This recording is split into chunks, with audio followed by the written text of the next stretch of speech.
Trump 2016, the Donald shaking up the presidential race in a big way. And today formally filing his paperwork to officially become a presidential candidate. So does he have what it takes to make it to the White House?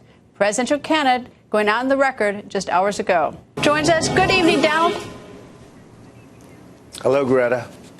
Donald, big discussion, big picture in the news today and over the past few days has been race relations in this country. The president used the N-word today, which is striking some controversy in some circles. Secretary of State Hillary Clinton used the term white privilege over the weekend. Tell me, are all these discussions, tell me, how are race relations in this country in your mind, and what would you do as president?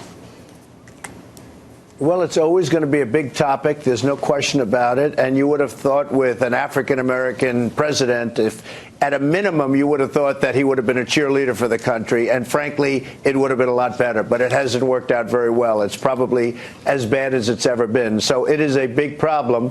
One of the things you have to do is get the country working again, get jobs, create jobs, take jobs away from China, take jobs away from Mexico and all the other places that are taking our jobs. People have no place to work. You know, the real unemployment number, Greta, is probably close to 20%, might even be higher than that, according to many.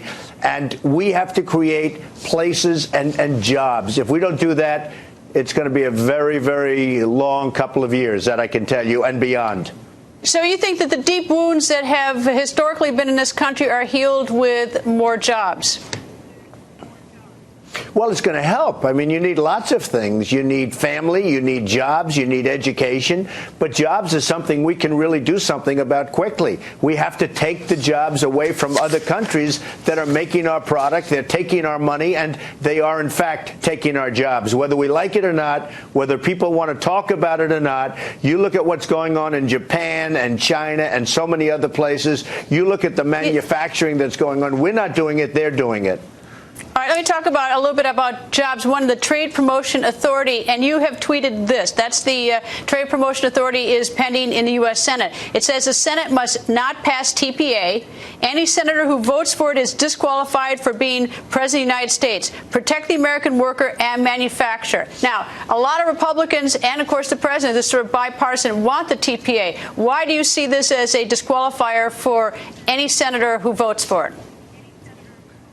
Because lobbyists and donors who really control the politicians in this country, they want it because they're representing companies that benefit. But the country is not benefiting. And I will tell you, that is really a bad thing. I just mentioned jobs. That is really a bad thing. That trade pact is a disaster for jobs in our country. We should not have it. It doesn't talk about currency manipulation the way it should. It covers too big an area. We should do individual agreements with individual countries. And the fact is, Obama's not a negotiator. The last person I want negotiating for me is President Obama, and he's got free wheel on this thing. So it's absolutely a disaster for the country and a disaster for business and jobs.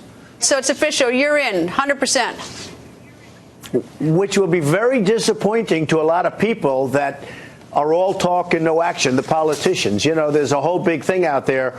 These people will never bring us back to the promised land. They will never do it. A lot of politicians and a lot of pundits are very disappointed. And they said, oh, he'll never file. Well, I filed. As of today, I'm filed.